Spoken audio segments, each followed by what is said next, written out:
Hello everybody, and welcome to Ancient Architects. Please subscribe now to get the latest ancient history news and independent research from around the world. This Neolithic rock-cut tomb has attracted curiosity for centuries, has had many famous visitors, and also many stories are attached to it. Located on a steep-sided glaciated valley between the settlements of Quoys and Rackwick on Hoy, an island in Orkney, Scotland, what we are looking at is a huge glacial erratic boulder made of Devonian Old Red sandstone and deposited in desolate peatland. The enormous boulder has been cut into to create a Neolithic tomb, but the small chambers, being too small to stand up inside, are thought to have given rise to stories of legendary dwarfs in ancient Scotland. Because of its design, the experts say it's a Neolithic tomb, which, as this diagram shows, has a narrow passage leading to two cells. But no bones or artefacts have ever been discovered linking it to any period of time. But because of its similarities to Neolithic and Bronze Age examples in southern Europe, experts believe the Dwarfie Stane is a chambered tomb. In fact, it's the only chambered tomb in Orkney that's cut directly from one rock, rather than being built from stones. It could even be the only example of a Neolithic rock-cut tomb in Britain, although not all archaeologists agree. A stone slab blocked the entrance to the tomb on its west side, and this now lies on the ground in front of it. Interestingly, it was still sealed in the 16th century. At some point in its history, someone did try to break into the roof of the structure, and there was once a hole in the top that has since been filled in with concrete. This hole was dug pre-16th century and was filled in the 1950s. For Northern Europe it is a unique construction and looks more like Neolithic or Bronze Age tombs that are found around the Mediterranean.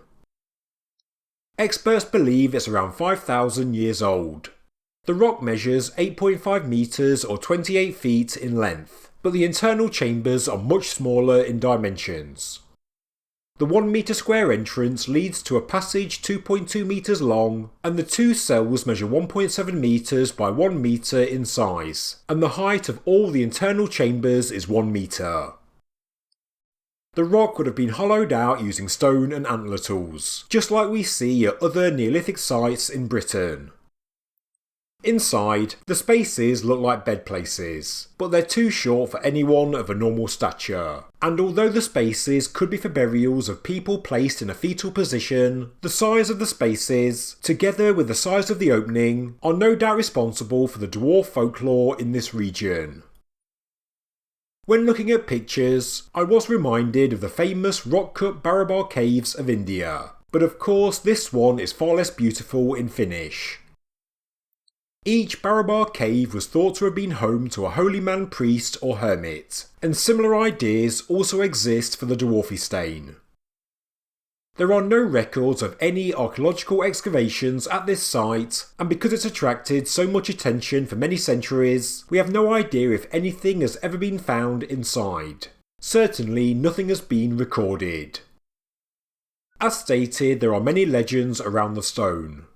One says that a giant and his wife were imprisoned inside, but the imprisoned giant gnawed his way out through the roof of the chamber.